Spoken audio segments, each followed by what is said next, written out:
Yes, it's true. Now, some people have said that Khairi Jamaluddin reminds them of a younger Anwar. Yeah, because both are ambitious, both speak very well, they have charm and aura, and both rose up really fast. In the process, tapped along some powerful toes as well to get up where they were. Yeah.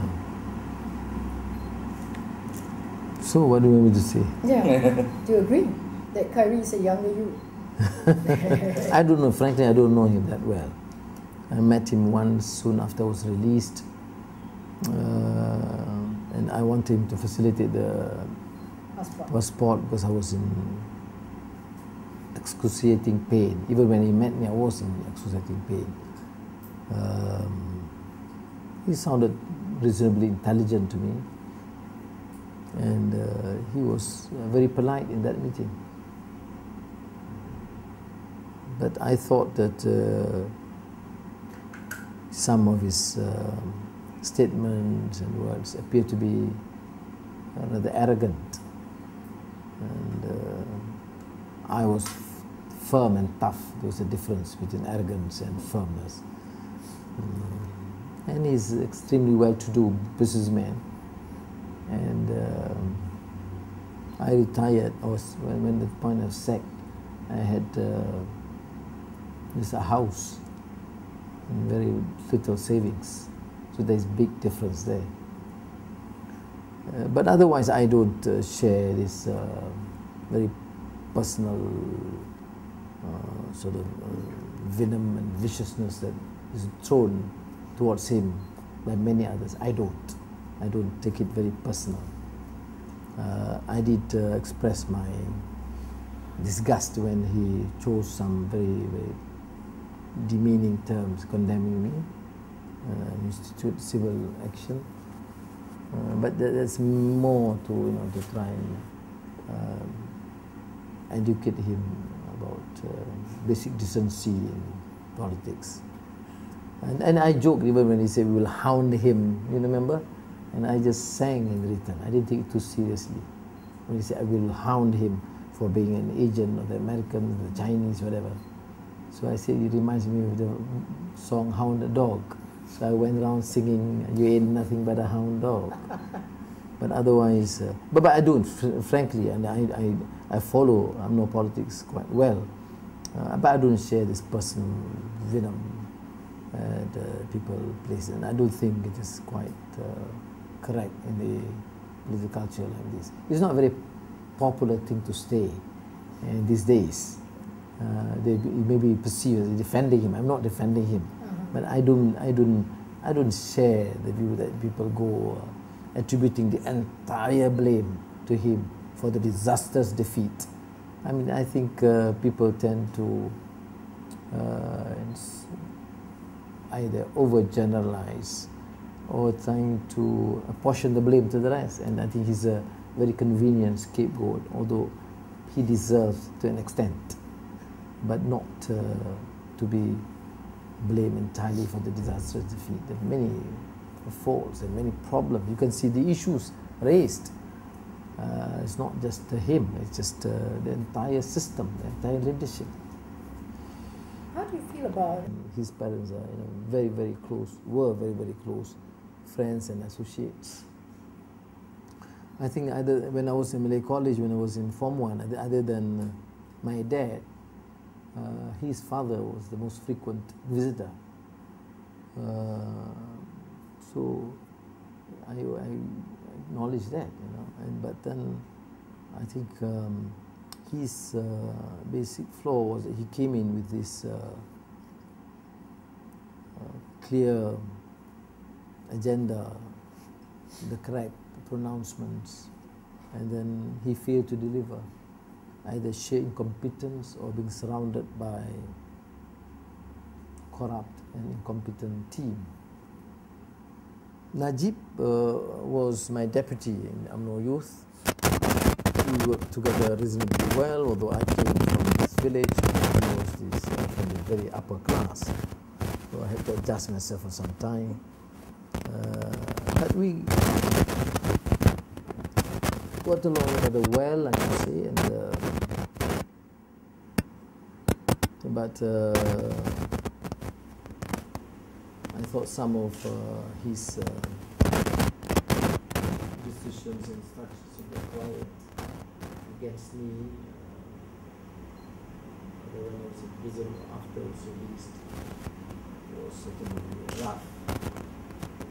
And when I had this information about the procurement of submarines and super jets and the complicity in this murder of the Mongolian girl, I raised some questions. There's nothing beyond that. So at a personal level, we can live friends. And you are the glue that sticks the Pakatan Rakyat together. Okay, in the very unfortunate event that you're not there, who would be able to? It's still a very fragile coalition. That's very scary. I know, but it's just no, scary. Not that we are invincible. Scary because I've been alerted too many times about my personal security by friends here and abroad. But I think the glue is now, it transcends me. The glue is that the people have spoken. And I think Keadilan leaders, past leaders, DAP leaders know precisely that they are virtually compelled by the public, by the voters, to work together. And for now, I'm just facilitating that, communicating with Keadilan, like last night with Keadilan, this morning with PAS and everything, DAP, and getting them together back and forth.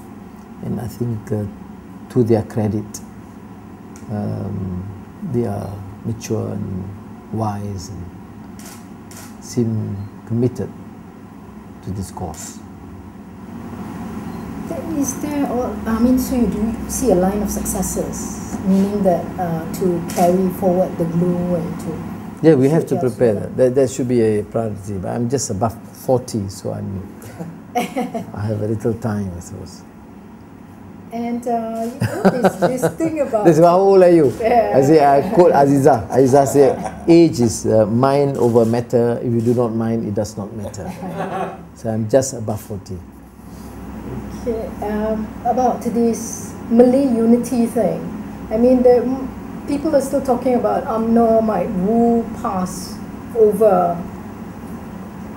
I mean, what do you think of that possibility?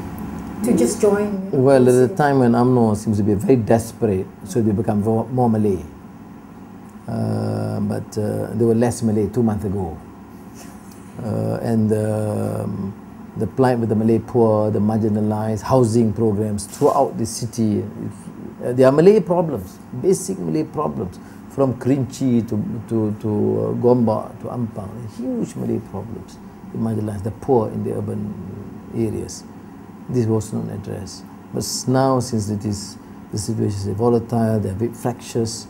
So they talk not only to PAS, even MSCs to me, talking about Malay unity. I say, yeah, the Malays must be united, but paramount consideration also Malaysian unity. Malays will be more secure with a united, stable and rich Malaysia. And that's been my line.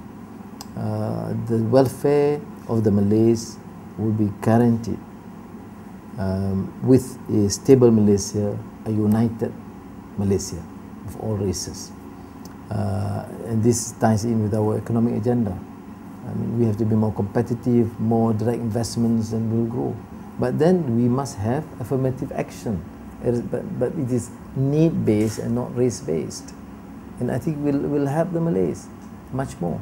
As I said, if we have $10 billion, should we go in with this mega consortium, corridor projects, or improve the quality of education? And we are saying quality of education, quality democratization, access to quality education for all, then who would benefit? The majority, and the majority are the Malays. By doing so, or in doing so, you don't deny and marginalize and discriminate the Chinese and Indians. So you're actually moving up together. Two questions, Datuk Seri. So the final point on the Malay unity, I'm sorry. So I mean, I've been kept posted by past leaders too about these attempts. But I think keadilan make their position. We are open for UMNO to talk and cross over anytime. And so past leaders have alerted me the same, that UMNO leaders also trying to engage them. And I said you should welcome them. Okay, welcome them to Pakatan Rakyat.